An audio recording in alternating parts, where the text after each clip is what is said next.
అందరికీ నమస్కారం. కొత్త కథలోకి స్వాగతం. ఈ కథ పేరు అడుగు హంతకుడు. రచన టెంపోరావు గారు. ఇది కూడా ఒక అపరాధ పరిశోధన కథ. చదువుతున్నది దేవి. ఈ కథ నచ్చితే తప్పకుండా లైక్ చేయండి. ఇంకా కథలోకి వెళ్దామా? సమంత టైం చూసింది. 7 దాటింది. హాల్లో ఫ్లోరోసెంట్ లైట్లు వెలుగుతున్నాయి. ఒక ఫ్యాన్ తిరుగుతోంది. పెద్ద సోఫాలో ఆమె కూర్చునుంది. ఎదురుగా నిలబడి ఉంది వంటామె మంగమ్మ. అన్నీ టేబుల్ మీద పెట్టానమ్మా, వెళ్ళొస్తాను అంది మంగమ్మ. రేపు అక్కయ్య వస్తోంది. 8 ఇడ్లీ, చట్నీ, సాంబార్ అన్నీ తయారుగా ఉండాలి అంది సమంత. అలాగేనమ్మా అంది మంగమ్మ. కదిలింది అక్కడి నుంచి. హాల్లో నుంచి ఆమె బయటికి వెళ్ళింది. మంగమ్మ వెళ్ళిపోగానే ఆమె తలుపులు మూసి గడియ బిగించింది. క్షణకాలం అక్కడ నిలబడి ఆమె కిందకు చూసింది. మేడమెట్లు దిగుతున్న వంటామె రూపం అద్దాల తలుపులోంచి ఆమె కనిపిస్తోంది. ఎవరైనా ఆ మెట్లెక్కే పైకి రావాలి. అద్దాల్లోంచి వాళ్ళని చూసి తలుపు తీస్తూ ఉండొచ్చు. వెనక వైపు మెట్లున్నాయి. పనివాళ్ళు మాత్రం ఆ మెట్లనే ఉపయోగిస్తూ ఉంటారు. సమంత హాల్లోకి వచ్చి టేబుల్ మీద ఉన్న డైనోరో టీవీ ఆన్ చేసింది. వెళ్ళి సోఫాలో కూర్చుని టీవీ స్క్రీన్ వైపు ఉత్సాహంగా చూస్తోంది. అనేక ఫోటోలతో సరోజినీ నాయుడు చరిత్రను చూపిస్తున్నారు. పెద్ద పెద్ద పదవులను సరోజినీ నాయుడు అలంకరించింది. ఇలా ఎన్నో ఘనకార్యాలు సాధించిన సరోజినీ నాయుడు చివరికి అస్వస్థురాలే మృత్యువుకు తలొంచింది. ఇదంతా టీవీలో చూస్తుంటే సమంత హృదయంలో ఉద్రేకం రేకెత్తింది. ప్రతి ప్రాణి ఆఖరికి చావక తప్పదు. యువతీ ఊకలు పాడుతున్నారు. టెలిఫోన్ మోగింది. ఆమె రిసీవర్ ఎత్తి, హలో సమంత అంది. నేనే సమంత అందొక పురుష కంఠం అటువైపు నుంచి. ఆమె కిలకిలా నవ్వింది. మై డియర్, నీ కాల్ కోసం ఎదురు చూస్తున్నాను. ఎప్పుడు రాను? ఆమె క్షణకాలం మౌనంగా ఉండిపోయింది. 12 తర్వాత. నీకోసం 12 దాకా మేల్కొని ఉండాలి. My dear, we can't help it. మన ఇష్ట ప్రకారం కలుసుకోవడం సాధ్యం కాదు. అది నీకు కూడా తెలుసు. రేపు అక్కయ్య ఇక్కడికి వస్తోంది. ఆ సమయంలో నువ్వు మాత్రం ఇటువైపుకు రాకే. ఆమెను గురించి నీకు బాగా తెలుసుగా. ఓల్డ్ హెగ్ అన్నాడు అతను నవ్వుతూ. సరిగ్గా 12ంటికి వెనక తలుపులు తెరిచి ఉంచుతానే. నువ్వు లోపలికి వచ్చి తలుపు మూసేయచ్చు. బాయ్ బాయ్ డార్లింగ్ అంటిల్ 12 ఆమె రిసీవర్ని పెట్టేసి సోఫాలో వెనక్కు వాలింది. ఆమెకు గతం గుర్తుకొస్తోంది. ఆమె భర్త పెద్ద ఉద్యోగం చేసి ప్లేన్ యాక్సిడెంట్లో మరణించాడు. అప్పటికి ఆమె వయసు 40 సంవత్సరాలు. పెద్ద కొడుకు అమెరికా వెళ్ళాడు. చిన్న కొడుకు చదువుకుంటున్నాడు. భర్త బతికున్నప్పుడు 2 కార్లు ఉండేవి. అతడు పోయాక ఒక కారును మాత్రం ఆమె ఉంచుకుని రెండోది అమ్మేసింది. ఎన్నడూ ఆమెకు డబ్బు లోటు తెలియదు. పెద్ద కొడుకు అమెరికన్ యువతిని పెళ్లాడి స్టేట్స్లో స్థిరపడిపోయాడు. అతడి పెళ్లికి ఆమె అమెరికా వెళ్ళి తిరిగొచ్చింది. రెండో కొడుకు పెద్దవాడయ్యాడు. ఆమె అనుమతి లేకుండా ఒక మలయాళీ యువతిని పెళ్లాడాడు. దానితో ఆమెకు కోపం వచ్చింది. రెండో కొడుకు ఉద్యోగం చేసుకుంటూ వేరే కాపురం పెట్టాడు. ఒంటరిగా జీవిస్తున్న తల్లిని అప్పుడప్పుడు వచ్చి చూస్తూ ఉంటాడు. అతడి భార్య ఎప్పుడూ సమంత ఇంటికి రానేలేదు. ఆమె తన ఇంటికి రావడం ఆమెకి ఇష్టం లేదు. టెలిఫోన్ మోగింది. రిసీవర్ని ఎత్తింది. హలో అంది. నేనే సుబ్బలక్ష్మిని అందో కంఠం అటువైపు నుంచి. పొద్దుటే వస్తున్నావుగా, రేపు ఇక్కడే లంచ్ అంది సమంత. డ్రైవర్ 7ంటికి వస్తాడు. రాగానే బయలుదేరతాను. బావగారు ఎలా ఉన్నారు?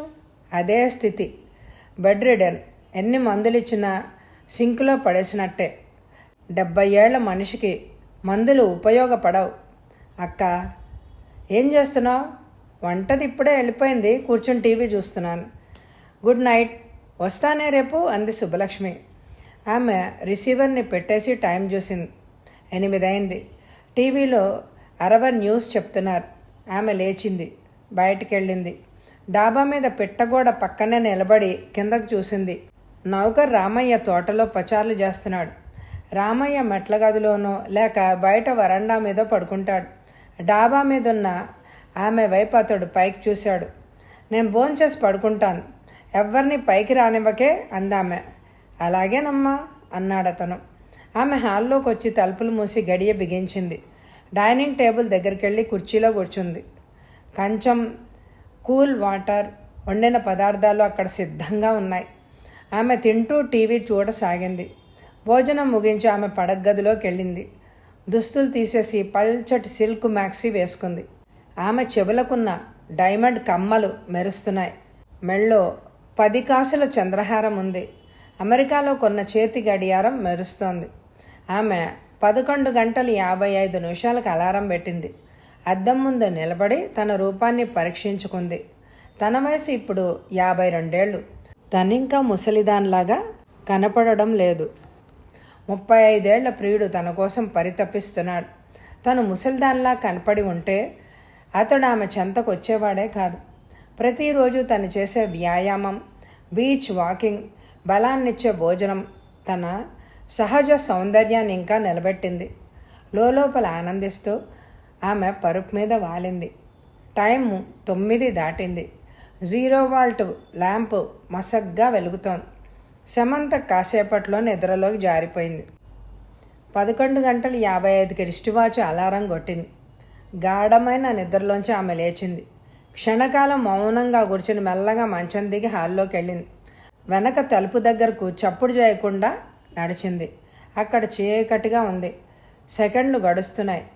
తలుపు దగ్గరగా ఆమె నిలబడింది. ఏ క్షణంలోనైనా అతడు రావచ్చు. ఎవరో మెల్లిగా మెట్లెక్కుతున్నారు. ఆమె గడియలు తీసి తలుపులను తెరిచింది. అతడి రూపం నీడలా బయట నిలబడి ఉంది. తటాడున అతడు లోపలికి వచ్చాడు. తలుపులు మూసి గడివేశాడు. అమాంతంగా అతని చేతులు ఆమెను చుట్టేశాయి. ఇక్కడ కాదు, పడగ్గదిలోకి పద అందామె తగ్గు స్వరంతో. ఇద్దరూ పడగ్గదిలోకి వెళ్ళారు. 0 వాల్ట్ బల్బు వెలుగుతోంది. పరుపు మీద ఆమె వెల్లికెలా పడుకుంది. పక్కనే అతడు కూర్చుని అతడు ఆమె చేయి పట్టుకున్నాడు. నువ్వు వస్తుంటే ఎవరు చూడలేదు కదా అని అడిగింది ఆమె. అతడు చిలిపిగా నవ్వాడు. డోంట్ వరీ సమంత, గత 10 ఏళ్లుగా ఎవరు చూడకుండా జాగ్రత్త పడ్డం నాకు అలవాటేగా. అతడు నవ్వుతూ ఆమె మీద కోరిగాడు. లిప్స్టిక్తో ఎర్రబడిన ఆమె పెదవులను ముద్దు పెట్టుకున్నాడు. మళ్ళా నువ్వు అమెరికా వెళ్ళాలా? వచ్చే నెలలో వెళ్తాను. నెల లోపల తిరిగి వచ్చేస్తాను. పెద్ద కొడుకు ప్లేన్ టికెట్ పంపిస్తున్నాడు. నువ్వు లేకుండా ఇక్కడ జీవించడం ఎడారి బ్రతుకులా ఉంటుంది. ఆమె నవ్వుతూ అతని మెడను నిమిరింది. యు ఆర్ యంగ్ ఫెలో, నాకంటే 10 ఏళ్ళు చిన్నవాడవు. మన సంబంధం ఎంతకాలం ఉంటుందో నాకే తెలియదు అందామె. Please don't say that. నువ్వంటే నాకు చాలా ప్రేమ. నేను అందుకే పెళ్లి చేసుకోకుండానే ఉండిపోయాను. ఆమె సంతోషంగా కిందకు దిగింది. గోడవారుగా ఉన్న టేబుల్ వైపు వెళ్ళింది. గ్లాసులో కొంత విస్కీ పోసి అతడి దగ్గరగా వెళ్ళి ఆమె ఇచ్చిన గ్లాసు అందుకున్నాడు. అతను మంచం మీద కూర్చుంది. పక్కనే కూర్చుని అతను తాగుతున్నాడు. నవ్వుతూ అతడి వైపు చూసింది. సమంత, నువ్వు తాగొచ్చుగా? నో. అమెరికాలో ఎందరో నాకు డ్రింక్స్ ఆఫర్ చేశారు, కానీ నేను తీసుకోలేదు.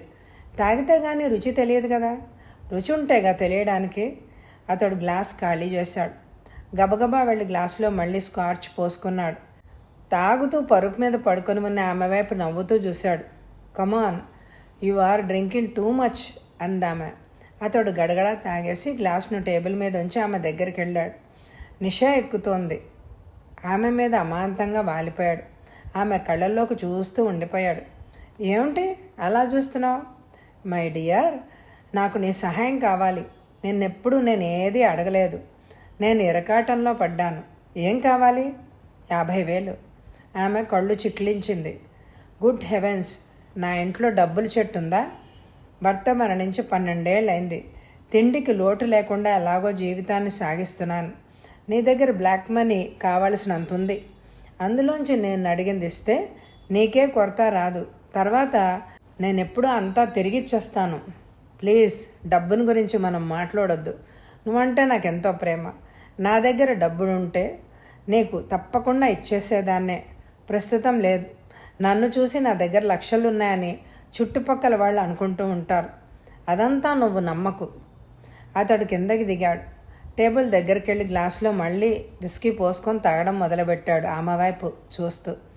ఆమె పరుపు మీద నుంచి లేచి కూర్చుని అతడి వైపు సూటిగా చూసింది.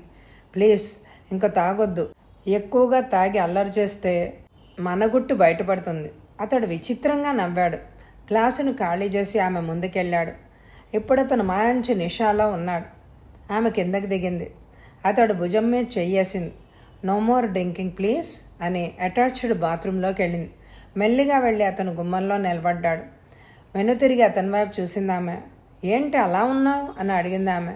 తటాలున ప్యాంటు జోబులోంచి కత్తిని బయటికి తీశాడు. ఆమె ఉలిక్కిపడింది. బాత్రూంలో లైట్ వెలుగుతోంది. గుమ్మంలో అతడు యమ దూతలాగా నిలబడి ఉన్నాడు. ఆమె బుర్ర శరవేగంగా ఆలోచిస్తోంది. ఏంటి ఘోరం? నిన్నింతగా ప్రేమించిన నాకు కత్తి చూపిస్తావా? సిగ్గులేదు అందామె కోపంగా.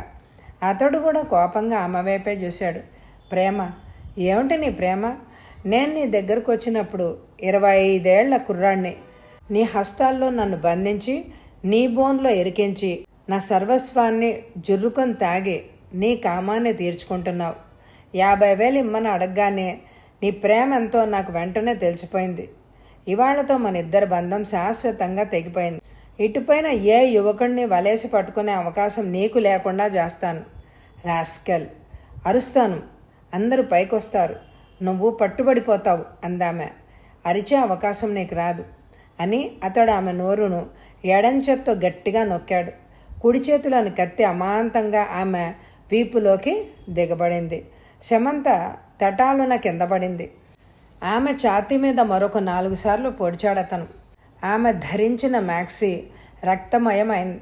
బాత్రూమ్ గచ్చు నేల మీద రక్తం ప్రవహిస్తోంది. అతడు బేసిన్ దగ్గరికి వెళ్ళాడు.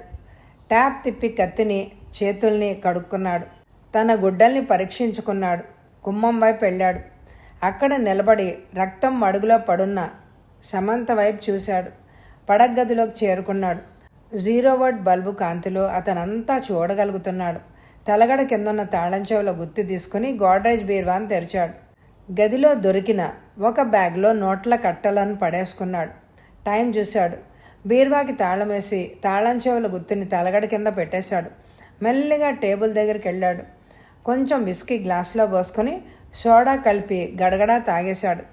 గ్లాసును ప్యాంట్ జోబులో దాచేసుకుని అతడు బయటికి నడిచాడు. హాల్లోంచి వెనక వైపుకి వెళ్ళాడు. గడియలు తెరిచి ఒక తలుపు తీసి గడప దాటి బయట క్షణకాలం నిలబడి కిందకి చూశాడు. అంతా నిశ్శబ్దంగా ఉంది. చుట్టూ చీకటి. అతడు మెల్లిగా మెట్లు దిగాడు. నేల మీద కాలు పెట్టి అటు ఇటు చూసి చీకట్లోకి వెళ్ళిపోయాడు.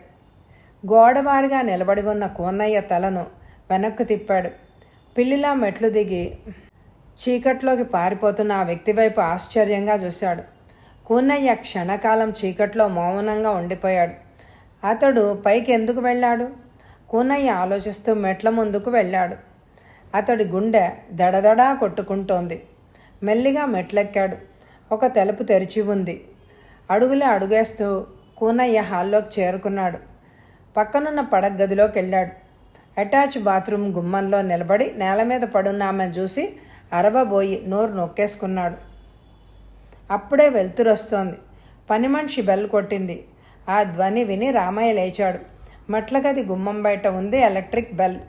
గుమ్మం ముందు నడవలో పడుకున్న రామయ్య లేచి పని మనిషి వంక చూశాడు. అమ్మగారు ఇంకా నిద్రవుతుండారు అన్నాడతను. ఇవాళ ఆలస్యంగా కూడా వచ్చాను అందామె. కాసేపు కూకో అన్నాడు రామయ్య. బెల్ మళ్ళా ఏసి చూడు అన్నాడు. బాబోయ్, అమ్మ కోపం వస్తే ఉద్యోగం ఊడుతుంది. నీ వయసులో ఉన్నదానికి 200 రూపాయలు ఎవ్వరు ఇవ్వరు అన్నాడతను. అరగంట పాటు పని మనిషి ఇంటి చుట్టూ పచారులు చేస్తూ కాలం గడిపింది. వెనక వైపున కూనయ్య ఆమెకు తటస్థపడ్డాడు. ఏం చెల్లి, ఇక్కడ తిరుగుతున్నావు? అమ్మగారు నిద్రవుతుండారో. కూనయ్య సంచి పెట్టుకొని గేట్ దాటి బయటికి వెళ్ళిపోయాడు. అతడి వైపు రామయ్య వింతగా చూశాడు. పని మనిషి అతడి దగ్గరకు తిరిగి వచ్చింది. బెల్ నొక్కయ్యా. రామయ్య బెల్ నొక్కాడు. డాబా వైపు చూశాడు. బెల్లు నొక్కగానే శమంత డాబా మీద ప్రత్యక్షమయ్యి వెనక తలుపులు తెరిచానని మామూలుగా చెప్పడం పరిపాటి. రామయ్య కాసేపు ఆలోచించాడు. వెనక తలుపులు తెరిచారేమో, చూద్దాం పద అని అతడు వెనక్కి వెళ్ళాడు. రామయ్య వెనకనే పని మనిషి మెట్లెక్కారు. ఓ తలుపు తెరిచుంది. చూసావా, తలుపు తెరిచి అమ్మ పడుకుని ఉంటుంది. నీ పని చూసుకో అని రామయ్య కిందకి దిగాడు. ముందు వైపుకి వెళ్ళి పచారులు చేస్తున్నాడు. పైనుంచి పని మనిషి గావుకేక విని రామయ్య ఉలిక్కిపడ్డాడు. పిచ్చెత్తిన వాడిలాగా వెనక్కు పరిగెత్తి మేడమెట్లెక్కి హాల్లోకి చేరుకున్నాడు. పడగ్గది గుమ్మంలో పని మనిషి నిలబడింది. ఆమె మొహంలో భయం గోచరిస్తోంది. అమ్మగారు అమ్మగారు బాత్రూంలో పడున్నారు అందామె. రామయ్య పడగ్గదిలోకి వెళ్ళాడు. బాత్రూం గుమ్మంలో నిలబడి లోపలికి చూశాడు. ఏడుస్తూ హాల్లోకి తిరిగొచ్చాడు. ఎంత ఘోరం అంది పని మనిషి. ఇప్పుడేం చెయ్యాలా అడిగాడు రామయ్య. పని మనిషి మాట్లాడలేదు. సుందరం బాబుకి చెప్పడం మంచిదేమో, వెళ్ళి చెప్పిరా, ఫోన్ చేసి చెప్తా అని రామయ్య టెలిఫోన్ దగ్గరికి వెళ్ళాడు. రిసీవర్ ఎత్తి ఓ నంబర్ తిప్పాడు. అటువైపు నుంచి ఒక స్త్రీ కంఠం వినబడింది. రామయ్య ఏడుస్తున్నాడు. ఎవరు నువ్వు, ఫోన్లో ఏడుస్తున్నావు అడిగిందా స్త్రీ. సుందరం బాబు కావాలమ్మా. మరుక్షణంలో సుందరం బాబు అటువైపుకి వచ్చాడు. ఎవరు? నేను బాబు, రామయ్యని. రామయ్య, ఎందుకు ఇలా ఏడుస్తున్నావు? ఏమైంది? అమ్మ కొట్టిందా? లేదు బాబు, అమ్మగారు బాత్రూంలో పడుండారు, అంతా రక్తం బాబు. అమ్మ బతికిందా? చచ్చిపోయినట్టుంది బాబు. రామయ్య, నేను వెంటనే వచ్చేస్తున్నాను, నువ్వు అక్కడే ఉండు, ఎవ్వరిని పైకి వెళ్ళనివ్వకే అని సుందరం రిసీవర్ని పెట్టేశాడు. పక్కనున్న యువతిని 2 చేతులతోటి సుందరం పట్టుకున్నాడు. మాధవి, అమ్మకేదో అయినట్టుంది, వెళ్ళి చూస్తే కానీ ఏం జరిగిందో తెలియదు, వెళ్దాం పదా. నేనెందుకండి, నువ్వు ఆ ఇంటికి కోడలివి. మాధవి పరిహాసంగా నవ్వింది. ఇంతవరకు నేను నా ఇంట్లో అడుగు పెట్టనే లేదు, ఇప్పుడు రావడం అసలు నాకు ఇష్టం లేదు. చూడు మాధవి, రామాయణ్ చెప్పిన దాన్ని బట్టి అమ్మ చనిపోయిందని తెలుస్తోంది. అన్నయ్య అమెరికాలో ఉన్నాడు, ఈ పట్టణంలో ఉన్నది నువ్వు నేనే. అమ్మ పోతే ఆ ఇల్లు ఆస్తి మనకే దక్కుతాయి, మనం అక్కడికి వెళ్ళి చూడాలి. అయితే పదండి వెళ్దాం అంది మాధవి. సుందరం స్కూటర్ని ఇంటి ముందుకు తీసుకెళ్ళి ఆపాడు. వీధి తలుపు మూసి తాళం వేసి వచ్చింది మాధవి. అతడు స్కూటర్ని స్టార్ట్ చేసి కూర్చున్నాడు.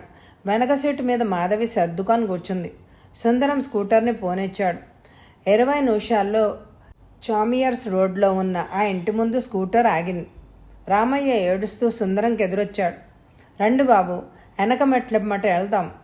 సుందరం మాధవి వెనక మెట్లెక్కి పైకెళ్లారు. బాత్రూం గుమ్మంలో నిలబడి అక్కడ చచ్చిపోయి పడున్న తల్లి వైపు చూశాడు. అమ్మా అని ఏడుస్తూ మాధవి భుజం మీద తలవాల్చేశాడు. ఆమె అతడిని మెల్లగా తీసుకొచ్చి హాల్లో ఉన్న సోఫాలో కూర్చోబెట్టింది. అతడి వైపు దీనంగా చూసింది. ఈ సమయంలో మీరు ధైర్యంగా ఉండాలి. మీ అమ్మని ఎవరో ఘోరంగా హతమార్చారు, మీరు వెంటనే పోలీస్ రిపోర్ట్ ఇవ్వాలి. సుందరం భార్య చేయిని పట్టుకున్నాడు. మాధవి, ఆ రిపోర్ట్ ఏదో నువ్వే ఇయ్యి. మాధవి టెలిఫోన్ దగ్గరికి వెళ్ళి రిసీవర్ ఎత్తి నెంబర్ తిప్పింది. అటువైపు నుంచి పురుష కంఠం వినపడింది. హలో, నా పేరు మాధవి, మా అత్తగారిని ఎవరు హత్య చేశారు, నా భర్త పేరు సుందరం, మేమిద్దరం ఇక్కడే ఉన్నాం అందామె. అడ్రస్ చెప్పండి. ఆమె అడ్రస్ చెప్పింది. మేము వస్తున్నాం, ఎవ్వరిని ఏది ముట్టుకోనివ్వకండే హెచ్చరించాడు పోలీస్ ఆఫీసర్ అటువైపు నుంచి. డిటెక్టివ్ వాలి తాజ్ కోరమండల్ హోటల్లో పడకుర్చీలో పడుకుని దినపత్రిక చూస్తున్నాడు. టెలిఫోన్ మోగింది. గిరి రిసీవర్ని అందుకున్నాడు. మీకోసమే సార్ అని గిరి రిసీవర్ని వాలికి ఇచ్చాడు. హలో, వాలి హియర్. వాలిగారు, ఏదో హత్య జరిగినట్లు ఇప్పుడే రిపోర్ట్ వచ్చింది, దయచేసి మీరు అక్కడికి వస్తే చాలా సంతోషిస్తాను అన్నాడు inspector Nair. Nair boy, address చెప్పు అన్నాడు వాలి. ఇన్స్పెక్టర్ నాయర్ అడ్రస్ చెప్పాడు. ఆల్ రైట్, వస్తున్నా అని వాలి రిసీవర్ని పెట్టేశాడు. వాలి పడకుర్చీలోంచి లేచాడు. అతడి నోట్లో పొడవాటి చుట్ట వెలుగుతోంది. తన బుగ్గ మీసాలు ఓసారి వేలుతో నిమురుకుని అతడు గిరి వంక చూశాడు. గిరి, గత 3 రోజుల నుంచి మనం విశ్రాంతిగా కాలాన్ని గడిపేస్తున్నాం. ఇప్పుడు మనకి పని తగిలింది, వెళ్దాం పద. వాలి గదిలోంచి బయటికి నడిచాడు. తలుపులు మూసి తాళం వేసి గిరి గబగబా వాలిని వెంబడించాడు. ఇద్దరూ లిఫ్ట్లో కిందకి దిగారు. కింద హాల్లోంచి టీవీగా నడుస్తూ వెళ్తున్న వాలికి హోటల్ మేనేజర్ నమస్కరించాడు. కాంపౌండ్లో ఉన్న XYZ కారులో వాలి ముందు సీట్ మీద కూర్చున్నాడు. గిరి కారును పోనిచ్చాడు. కారు శరవేగంగా ప్రయాణం చేస్తోంది. వాలి మౌనంగా కూర్చొని బయటకు చూస్తున్నాడు, చుట్టపక్క పీల్చి వదులుతూ. 10 నిమిషాల్లో గేటు దాటి ఒక కాంపౌండ్లో పోలీస్ జీపు వెనకనే గిరి కూడా కారు ఆపాడు. వాలి గిరి కిందకి దిగారు. గేటు ప్రాంతంలో కాంపౌండ్లో అనేక మంది ప్రజలు నిలబడి ఉన్నారు. ఇన్స్పెక్టర్ నాయర్ పరిగెడుతూ వాలి ముందుకు వచ్చాడు. వాలిగారు, నమస్కారం సార్. మీరు వెంటనే వచ్చినందుకు చాలా ఆనందిస్తున్నాను. నాయర్ బాయ్, మనం ఎక్కడికి వెళ్ళాలి? పైకి వెళ్ళాలి. ముందు తలుపులు మూసున్నాయి.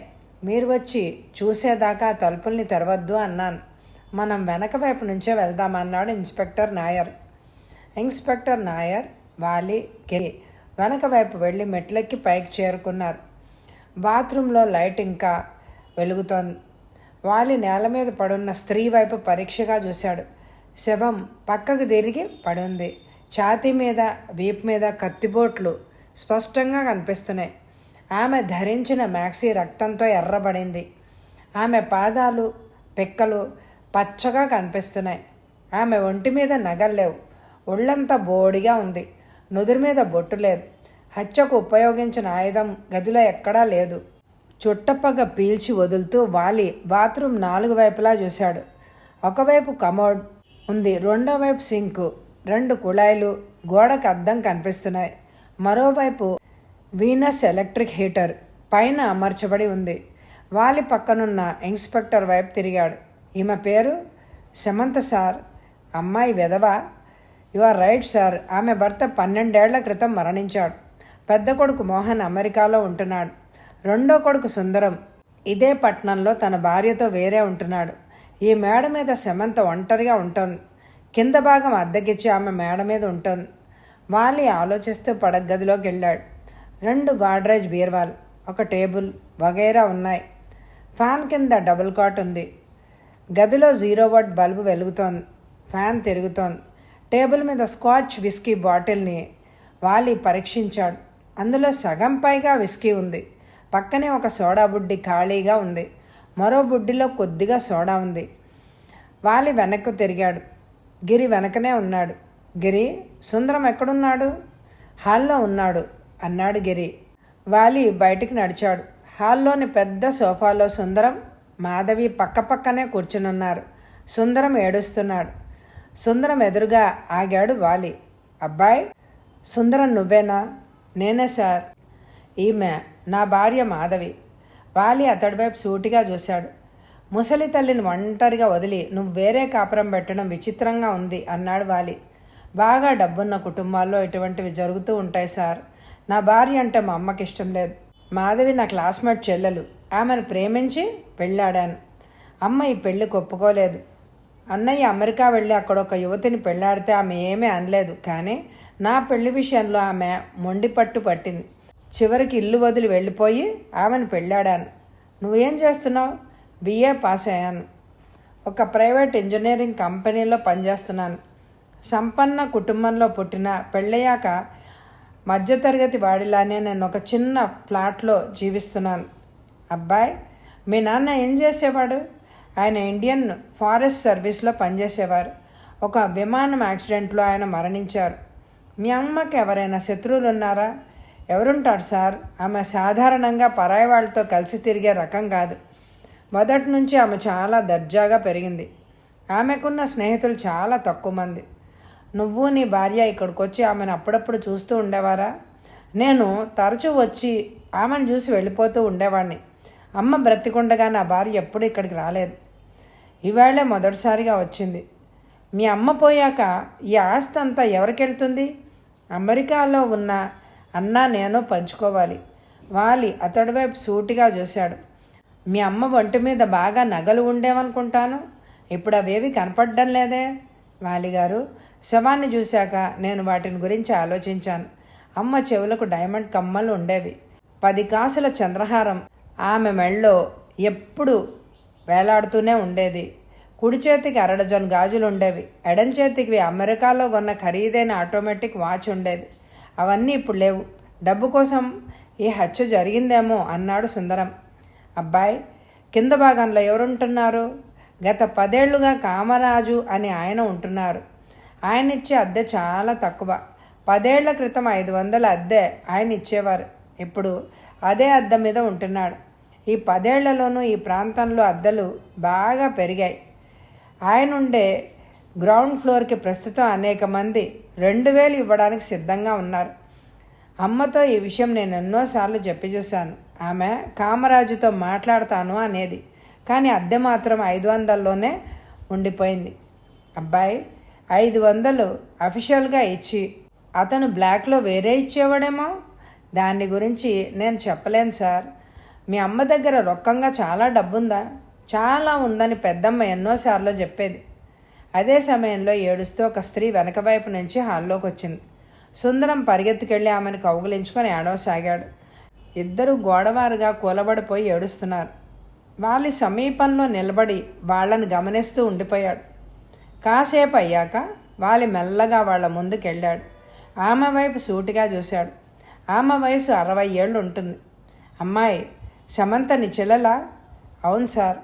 రాత్రికి రాత్రి దాని జీవితం ఇలా అడుగంటి పోతుందని నేను కల్లో కూడా అనుకోలేదు. నిన్న రాత్రి దాంతో ఫోన్లో మాట్లాడాను. ఎన్నింటికి? 8 ప్రాంతంలో. పొద్దుటే నన్ను ఇక్కడికి రమ్మంది. ఇడ్లీ, చట్నీ, సాంబారు చేయించి ఉంచుతాను అంది. చిన్నప్పటి నుంచి మా ఇద్దరికి తిన్నంటే మహా ఇష్టం. అమ్మాయి, నువ్వుసారి లోపలికి వెళ్ళి నీ చెల్లెలు శవాన్ని చూసిరా. ఆమె కళ్ళమ్మట నీళ్లు జలజల కారాయి. నేను హార్ట్ పేషెంట్ని, అందుకే ఇక్కడ కూర్చుండిపోయాను. నీ చెల్లెల దగ్గర డబ్బుందా? చాలా ఉండాలి సార్. బ్యాంకుల్లో కనీసం 7-8 లక్షలు ఉంటుంది. అనేక పెద్ద పెద్ద కంపెనీల్లో ఆమెకి షేర్లు ఉన్నాయి. ఇంట్లో 2-3 లక్షలు ఎప్పుడు రొక్కంగా ఉంటుందని ఆమె నాతో ఎన్నోసార్లు చెప్పింది. ఆమె దగ్గర 1 లక్ష పైన విలువ చేసే నగలున్నాయి. ఇన్స్పెక్టర్ నాయర్ అక్కడికి వచ్చాడు. వాలి అతడి వైపు తిరిగాడు. నాయర్ బాయ్, సమంత ఇంట్లో ఎన్నో నగలుండాలి, రొక్కంగా చాలా డబ్బు కూడా ఉండాలిట. నీ సమక్షంలో సమంత కొడుకు సుందరం బీర్వాలు అవి తెరిచి చూడడం మంచిది. ఎంత పోయిందో మనకు తెలుస్తుంది అన్నాడు వాలి. అలాగే చేస్తాను సార్ అన్నాడు ఇన్స్పెక్టర్. వాలి హాల్లో నుంచి ముందు వైపుకు వెళ్ళాడు. గిరి వెనకనే నడిచాడు. ముందున్న మెట్లపైనున్న తలుపులు బిగించబడి ఉన్నాయి. ఎటువైపు నుంచి ఎవ్వరూ పైకి రాలేదని మనం అనుకోవాలి అన్నాడు వాలి. నౌకర్ రామయ్య మెట్ల గదిలోనో లేక గది ముందు వరండాలోనో పడుకుంటాడట. ఎవరైనా ఇటువైపు వస్తే అతడు చూసేవాడు అన్నాడు గిరి. వాలి చుట్ట పీలుస్తూ క్షణకాలం ఆలోచిస్తూ ఉండిపోయాడు. గిరి, ఈ తలుపులను బట్టి మనం ఏదీ నిర్ణయించలేం. ముందు మెట్లు ఎక్కి వచ్చిన వ్యక్తి ఈ తలుపులకు గడియ బిగించి వెనక తలుపులు తెరుచుకొని వెళ్ళిపోయి ఉండొచ్చు. కానీ ఈ తలుపులు ఒక్క విషయాన్ని మనకు తెలియజేస్తున్నాయి. ముందు తలుపులు వెనక తలుపులు మూసుకొని సమంత నిద్రపోతోంది. ఎవరైనా పైకి ఎలా రాగలరు? తలుపులు పగలగొట్టి రావాలి. కానీ అటువంటి సూచన ఎక్కడా కనిపించడం లేదు. అయితే ఎలా వచ్చారు? ఆమె తలుపులు తెరిచుండాలి అన్నాడు వాలి. తార్కికంగా ఆలోచించి వాలి చెప్పింది విని గిరి ఆశ్చర్యపోయాడు. వాలిగారు, ఎవరో హంతకుడు వస్తే ఆమె తలుపు ఎందుకు తెరుస్తుంది? ప్రశ్నించాడు గిరి. వాలి గంభీరంగా నవ్వాడు. గిరి, హంతకుడు కూడా మనిషే, అది మర్చిపోకు. పులిని చూసి అందరు భయపడతారు, పిల్లిని చూసి అంతగా భయపడరు. పులి పిల్లి రూపంలో ఇంట్లోకి రావచ్చు. వచ్చాక దాని నిజ రూపం తెలుస్తుంది. చేతులు కాలాక ఆకులు పట్టుకుంటే లాభించదు అన్నాడు వాలి. అయితే ఆమెకు బాగా తెలిసిన వ్యక్తి ఎవరో వచ్చుండాలి. అతడు తలుపును తడితే ఎవరైనా చూసుండొచ్చు. ఆలోచిస్తూ వాలి నడవలోకి నడిచాడు. పచార్లు చేస్తూ ఉన్నాడు. డాబా మీదకు వెళ్ళి నలువైపులా చూశాడు. వెనక్కు తిరిగి వస్తూ కిటికీలోంచి హాల్లోని టెలిఫోన్ వైపు చూశాడు. గిరి, ఇది పోష్ లొకాలిటీ. ఇక్కడెవ్వరూ తలుపులు తట్టి గట్టిగా అరవరు. ఇంటికొచ్చిన వాళ్ళు ఎలక్ట్రిక్ బెల్ నొక్కుతారు, కానీ బెల్ నొక్కితే అనేక మంది వింటారు. కొందరు ఫోన్ చేసి టైం ప్రకారం వస్తారు. బెల్లు నొక్కవలసిన అవసరం అప్పుడు ఉండదు.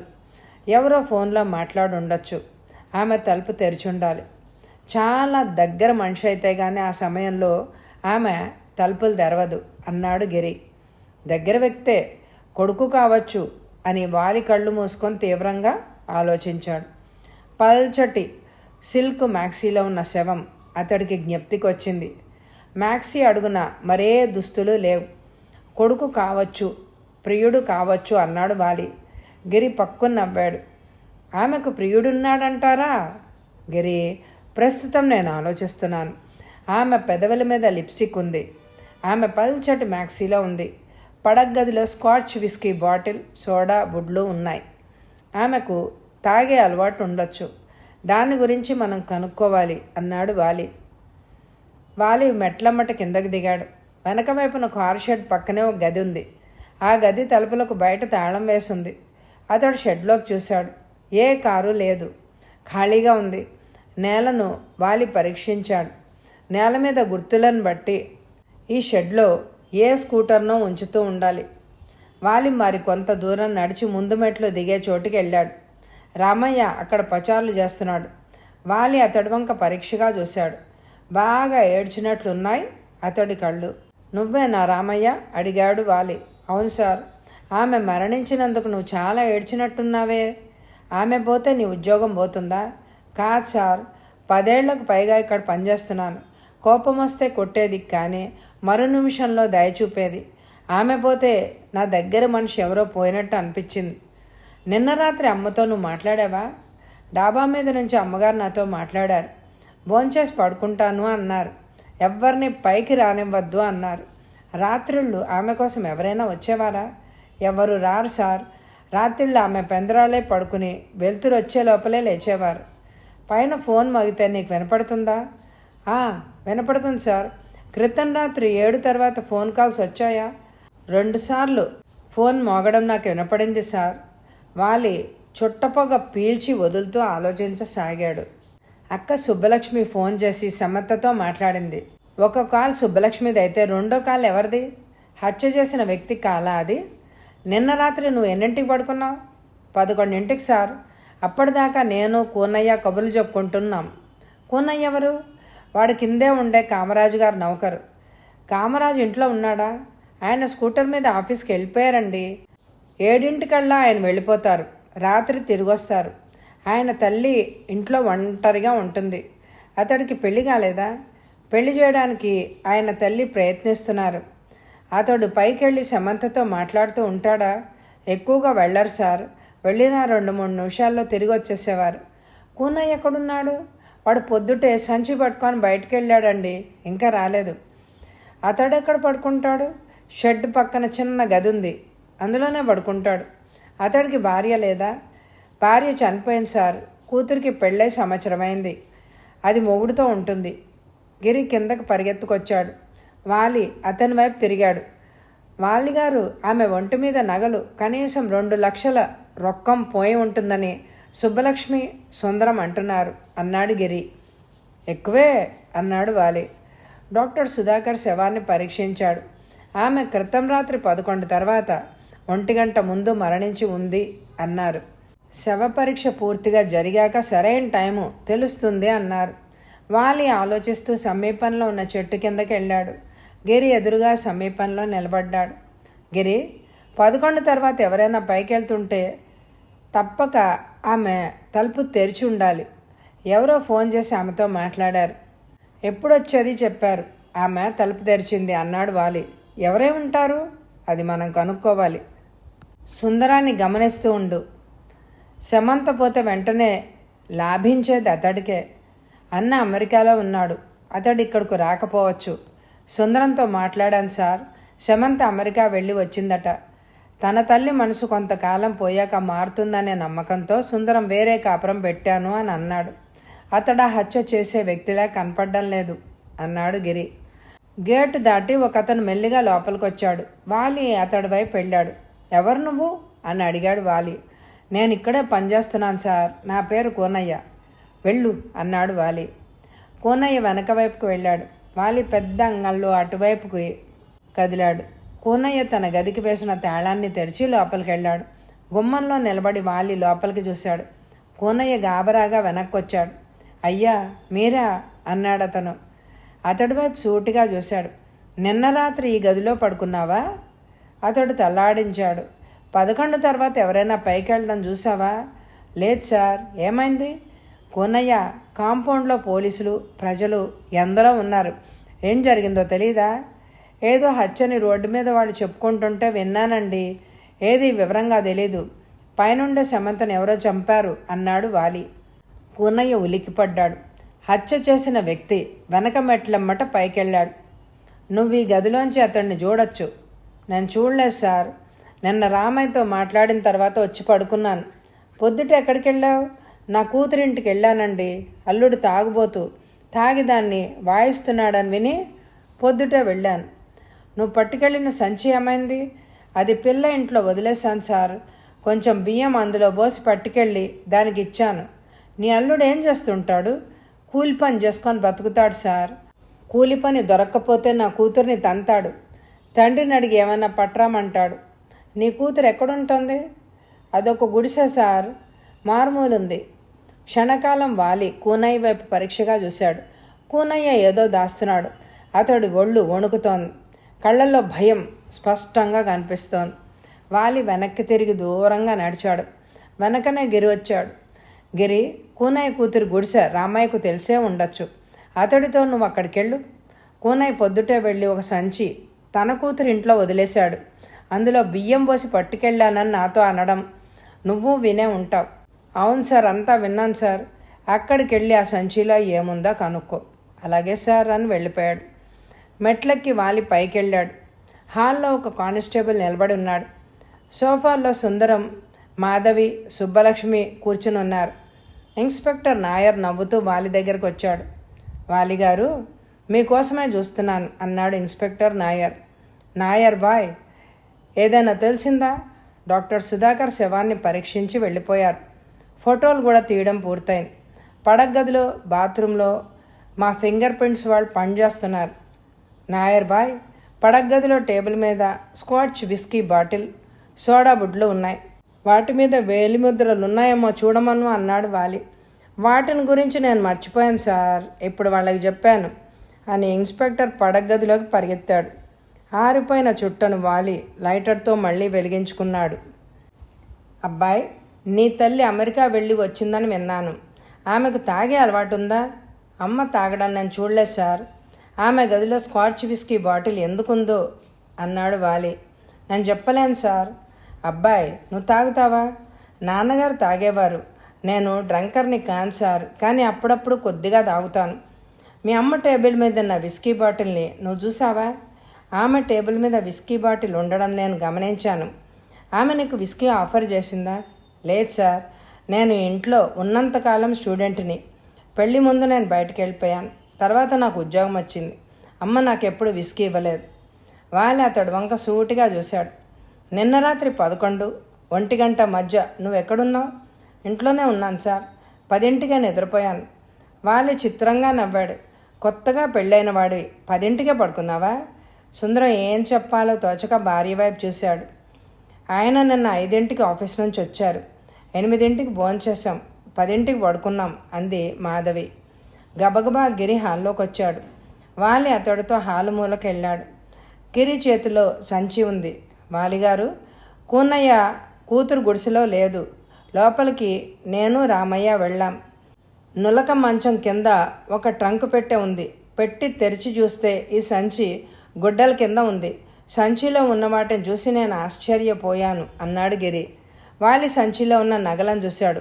చంద్రహారం, డైమండ్ కమ్మలు, బంగారపు గాజులు, ఆటోమేటిక్ అమెరికన్ వాచ్. వాలిగారు, కూనయ్యను మీరు ఎలా అనుమానించారో నాకు ఆశ్చర్యంగా ఉంది. ఇదంతా చేసింది కూనయ్యే. ఈ నగలను పట్టుపోయి కూతురు పెట్టులో పెట్టి తిరిగొచ్చేశాడు. అతడి గది సోదా చేస్తే పోలీసులకి ఏమీ దొరికేదే కాదు అన్నాడు గిరి. వాలి మౌనంగా ఉండిపోయాడు. నగల మీద రక్తం మరకలు ఎక్కడా లేవు. కూనయ్యకు ఆమెతో అక్రమ సంబంధం ఉందా? తలుపులు తెరిచి కూనయ్యను ఆమె లోపలికి రానిచ్చిందా? కానీ కూనయ్య ఆమెను ఎందుకు చంపాడు? సంచిలో నగలు మాత్రం ఎందుకున్నాయి? రొక్కం ఎందుకు లేదు? వాలి మెదడులో విశేషంగా ఆలోచనలు సాగుతున్నాయి. వాలిగారు, మనం ఆలస్యం చేస్తే కూనయ్య పారిపోవచ్చు. వెళ్ళి అతన్ని అరెస్టు చేయాలి అన్నాడు గిరి. గిరి, ఈ సంచిని ఇన్స్పెక్టర్ నాయర్కి అందజేయి అని వాలి వెనక వైపుకి వెళ్ళాడు. వేగంగా మెట్లు దిగి కిందకి చేరుకున్నాడు. కూనయ్య తన గది ముందు నిలబడి ఉన్నాడు. వాలి అతడికి ఎదురుగా వెళ్ళి నిలబడ్డాడు. కూనయ్య, నువ్వు నీ కూతురి గుడిసెలో పెట్లో పెట్టిన సంచిని రామయ్య సహాయంతో మేము వెళ్ళి పట్టుకొచ్చాం అన్నాడు వాలి. అతడి మొహంలో నెత్తురు చుక్కలేదు. అతడు అమాంతంగా నేల మీద కూలిపోయాడు. వణుకుతున్న అతడి చేతులు వాలి కాళ్ళను పట్టుకున్నాయి. అతడు ఏడుస్తున్నాడు. ఆమెను ఎందుకు చంపావు? బుల్లెట్లాగా వెలువడింది వాలి ప్రశ్న. నేను చంపలేదు సార్ ఆమెను. ఆ నగలు మరి నీకెలా వచ్చాయి? నా గదిలో పడుకున్నాను సార్. ఒంటికి పోదామని బయటకొచ్చి గోడవారుగా వెళ్ళాను. బాగా చీకటిగా ఉంది. ఎవరో మెట్లమ్మట కిందకి దిగి చీకట్లోకి పోవడం. వెనక్కి తిరిగి చూశాను. ఎవరతను? చీకట్లో అతడు నేను పోల్చుకోలేదు సార్. అతడు ఎటువైపు వెళ్ళాడు? ఎడంవైపు తిరిగి వెళ్ళిపోయాడు. నువ్వేం చేశావు? అతడు పైకి ఎందుకు వెళ్ళాడో తెలుసుకుందామని మెట్లెక్కాను. ఓ తలుపు తెరిచింది. లోపలికి వెళ్ళాను. బాత్రూంలో రక్తమయంగా ఆమె పడుంది. ఒంటి మీద ఉన్న నగలు లైట్ కాంతిలో మెరుస్తున్నాయి. నగల్ని వాచిని తీసేసి వాటిని పట్టుకొని కిందకు పరిగెత్తాను. వాడు మళ్ళా వస్తాడేమో అనేదే నా భయం. రాత్రి నాకు నిద్ర పట్టలేదు. అవి నా గదిలో ఉంటే ప్రమాదం. ప్రతిరోజు 7ంటికి ఆఫీస్కి పోయే కామరాజు గారు ఇవాళ 6ంటికే వెళ్ళిపోయారు. సంచిలో అవన్నీ పెట్టి నేను నా కూతురింటికి వెళ్ళాను. అది గుడిసెలో లేదు, పని చేసుకోవడానికి పోయి ఉంటుంది. సంచిని అక్కడ పెట్టి తిరిగి వచ్చేసాను అన్నాడు కోనయ్య. ఆలోచిస్తూ వాలి మెట్ల దగ్గరికి వెళ్ళాడు. ఎడంవైపుకు తిరిగి వేగంగా నడిచాడు. కొంచెం దూరం వెళ్ళాక కామరాజు ముందు గుమ్మం కనిపించింది. తలుపులు మూసి ఉన్నాయి. వాలి తలుపుని తట్టాడు. కాసేపయ్యాక ఒక స్త్రీ తలుపు తెరిచి వాలి వైపు చూసింది. ఆమె వయసు 60 పైనే ఉంటుంది. తెల్లటి చీర, అదే రంగు రెవిక, మెళ్ళో నగలు లేవు. జుత్తు బాగా నెడిసిపోయింది. కామరాజు ఉన్నాడా అని అడిగాడు వాలి. లేడు, ఆఫీస్కి వెళ్ళాడు అందామె. నిన్న రాత్రి 11 తర్వాత అతడు మా ఇంటికి వచ్చినప్పుడు ఇవాళ పొద్దుటే వచ్చి డబ్బిస్తానన్నాడే అన్నాడు వాలి. నిన్న రాత్రి వాడు మీ ఇంటికి వెళ్ళాడా అడిగిందామె. వాలి తల్లాడించాడు. రాత్రిళ్ళు నాకు నిద్ర పట్టదు బాబు. 12 కొడుతుంటే వాడు వెళ్ళాడు. నేను మెలకువగా ఉండడం చూసి ఫ్రెండ్ ఇంటికి వెళ్ళి వస్తానని చెప్పాడు. తలుపు తాళం వేసుకొని పోయాడు. ఇలా అర్ధరాత్రి వేళ అబ్బాయి తిరగడం నాకు నచ్చదు బాబు. మిమ్మల్ని వేడుకుంటాను, మావాడికి ఇటుపైన ఆ విస్కీ ఇవ్వకండే అందామె. విస్కీ నేను తాగను, ఎవ్వరికి ఇవ్వను. అతడు మరెక్కడో తాగొచ్చుంటాడు అన్నాడు వాలి. వాలి ఆమె వైపు మౌనంగా చూశాడు. మీ ఇంట్లో ఫోన్ ఉందా? ఉంది బాబు. ఒకసారి ఫోన్ చేసి మీ వాడితో మాట్లాడాలి. రండి లోపలకు అందామె. ఆమె వెనక్కు కదిలింది. విశాలమైన హాల్లోకి వెళ్ళాడు వాలి. మీ అబ్బాయి నంబర్ తెలుసా? ఆమె నంబర్ చెప్పింది. వాలి టెలిఫోన్ దగ్గరికి నడిచాడు. వెనుతిరిగి ఆమె వైపు చూశాడు. ప్లీజ్ మంచినీళ్ళు ఇవ్వండి అన్నాడు. ఆమె లోపలికి వెళ్ళింది. అతను నెంబర్ తిప్పాడు. Hello, Ram timbering company, Kamaraju గారు ఉన్నారా అడిగాడు వాలి కంఠం మార్చి. కామరాజు స్పీకింగ్. నేను సుందరాన్ని సార్, గుర్తున్నానా? అమ్మని ఎవరో చంపారు. Good heavens, shocking. హంతకుడు దొరికాడులేండి. పోలీసులు మీ నౌకర్ కూనయ్యని అరెస్ట్ చేసేశారు. అతడి దగ్గర అమ్మ నగలన్నీ దొరికాయి. 4 దెబ్బలు వేయగానే తనే ఆమెను చంపానని వాడు ఒప్పేసుకున్నాడు. ఇక్కడ మేమందరం విచారంతో ఏడుస్తున్నాం. మీరు వెంటనే వచ్చి మాకు ధైర్యం ఇవ్వాలి. సుందరం, నేను వస్తున్నా. ఆమె చాలా మంచిది, ఎందరికో సాయం చేసింది. I am coming please. ఏడుపు కంఠంతో వాలి రిసీవర్ని పెట్టేశాడు. ఆమె తెచ్చిన గ్లాసును అందుకొని నీళ్లను గడగడా తాగేశాడు. బయటకొచ్చి వాలి మెట్లమ్మట పైకి పరిగెత్తాడు. హాల్లో ఇన్స్పెక్టర్ నాయర్ అతడికి ఎదురుగా వచ్చాడు. వాలిగారు, స్కాచ్ విస్కీ బాటిల్ మీద 2 వేలిముద్రలున్నాయి. శమంత వేలిముద్రలున్నాయని మా ఫింగర్ ప్రింట్స్ వాళ్ళు పోల్చారు. తతిమా వేలిముద్రలు ఎవరివో తెలియడం లేదు అన్నాడు ఇన్స్పెక్టర్ నాయర్. నాయర్ బాయ్, సుందరాన్ని ఓదార్చడానికి కింద నివసించే కామరాజు వస్తున్నాడు. ఆ వేలిముద్రలు అతడివే ఏమో చూడమనం. ఇన్స్పెక్టర్ నాయర్ ఆశ్చర్యంగా చూశాడు. వాలిగారు, కోనయ్యని అరెస్ట్ చేయనా? అతడు పారిపోకుండా జాగ్రత్త పడు అన్నాడు వాలి. ఒక కానిస్టేబుల్ని అతడు ముందు కాపలా ఉంచాను. కామరాజు వేలిముద్రలు ఎందుకు సార్? చూశాక నీకే తెలుస్తుందిలే అన్నాడు వాలి. గబగబా నడుస్తూ కామరాజు హాల్లోకి వచ్చాడు. సోఫాలో కూర్చున్న సుందరం ముందుకెళ్ళాడు. సుందరం ఏడవసాగాడు. కామరాజు అతడిని ఓదార్చుతున్నాడు. మెల్లిగా వాలి అతడి దగ్గరికి వెళ్ళాడు. ఇన్స్పెక్టర్ నాయర్ ఫింగర్ ప్రింట్స్ వాళ్లతో అక్కడికి వచ్చాడు. గిరి ఒక గ్లాసులో మంచినీళ్లు తెచ్చి కామరాజుకి ఇచ్చాడు. కామరాజు గారు, ఈ నీళ్లు ఎలాగైనా అతడి చేత తాగిచ్చండి, పొద్దుటి నుంచి ఏడుస్తున్నాడు అన్నాడు గిరి. కామరాజు గ్లాసును అందుకున్నాడు. సుందరం, ధైర్యం తెచ్చుకో, ఈ మంచినీళ్ళు తాగు. ప్లీజ్ వద్దు అన్నాడు సుందరం. తాగేటట్టు లేడు అని గిరి గ్లాసును తిరిగి ఫింగర్ ప్రింట్స్ వాళ్ళకి అందించాడు. వాళ్ళు పడగదిలోకి వెళ్ళారు. ఇన్స్పెక్టర్ నాయర్ వాళ్ల వెనకనే పరిగెత్తాడు. కామరాజు, నిన్న రాత్రి నువ్వు 12 ప్రాంతంలో ఎక్కడున్నావు అని అడిగాడు వాలి. నా గదిలో నిద్రపోతున్నాను. ఏ ఫ్రెండ్ ఇంటికో వెళ్ళావని మీ తల్లి చెప్పింది. కామరాజు తుళ్ళిపడ్డాడు. నువ్వు వెనక మెట్లు దిగుతుంటే చీకట్లో నిలబడిన కోనయ్య నిన్ను చూశాడు అన్నాడు వాలి. కామరాజు గుండె దడదడలాడిపోతోంది. సమంత పడగదిలోని విస్కీ బాటిల్ మీద, సోడా బుడ్ల మీద నీ వేలి ముద్రలున్నాయి గర్జించాడు వాలి. కామరాజు నోటమ్మట మాట పెక్కల్లేదు. సోఫాలో కూర్చున్న కామరాజు నేల మీదకు కూలిపోయాడు. ఆమెనెందుకు చంపావు అడిగాడు వాలి. ఆమె 10 ఏళ్లుగా తన శరీరాన్ని నాకు ఇచ్చేది. నేను డబ్బడిగితే తన దగ్గర లేదంది. నేను కష్టంలో ఉన్నాను. నా కంపెనీ డబ్బును అధికంగా నేను వాడుకున్నాను. ఆ డబ్బును నేను బ్యాంకులో వెయ్యాలి, లేకపోతే నేను జైలుకి వెళ్లాల్సి వస్తుంది. ఆ పరిస్థితిలో ఆమెను చంపి బీర్వాలో ఉన్న నోట్ల కట్టలను పట్టుకెళ్ళిపోయాను. ఎంత పట్టుకుపోయావు? నేను ఇంకా లెక్క పెట్టలేదు. నువ్వు పైకి ఎలా వచ్చావు? కింద నుంచి ఫోన్ చేసి మాట్లాడాను. 12ంటికి రమ్మంది. వెనక తలుపులు ఆమె తెరిచింది. అలా రాత్రిళ్ళు కలుసుకోవడం మాకు అలవాటే. వాలి పక్కనున్న ఇన్స్పెక్టర్ నాయర్ వంక చూశాడు. నాయర్ బాయ్, అదిగో సమంత హంతకుడు అన్నాడు వాలి. ఇన్స్పెక్టర్ నాయర్ కామరాజు చేతులకు బేడీలు వేశాడు. వాలి, గిరి ముందు మెట్లమ్మట కిందకి దిగారు. ఇన్స్పెక్టర్ నాయర్ వెనకనే వెళ్ళాడు. ఆరిపోయిన చుట్టను దూరంగా విసిరి వాలి మరో చుట్టను లైటర్తో వెలిగించి కారులో కూర్చున్నాడు. నాయర్ నవ్వుతూ వాలికి నమస్కరించాడు. మీరు రావడం వల్ల ఈ హత్య కేసు కొన్ని గంటల్లోనే తేలిపోయింది. మీకు నా ధన్యవాదములు అన్నాడు ఇన్స్పెక్టర్. వాలి నవ్వుతూ ఇన్స్పెక్టర్ వైపు చూశాడు. గిరి కారును వెనక్కి తిప్పి పోనిచ్చాడు. కథ సమాప్తం. ఈ కథ మీ అందరికీ నచ్చిందండి? అయితే అందరూ లైక్ చేయండి. మరి మీ లైక్స్ వల్ల ఈ కథ ఇంకొక 10 మందికి చూపించబడుతుంది. తప్పకుండా లైక్ చేస్తారు కదూ. అలాగే ఎండ్ స్క్రీన్లో ఉన్న ఇదివరకు చదివిన సస్పెన్స్ కథలు, పూర్తి కథలు, నవలలు, ఎపిసోడ్స్ ఉంటాయి. తప్పకుండా వినండి friends. Thank you very much my dear friends.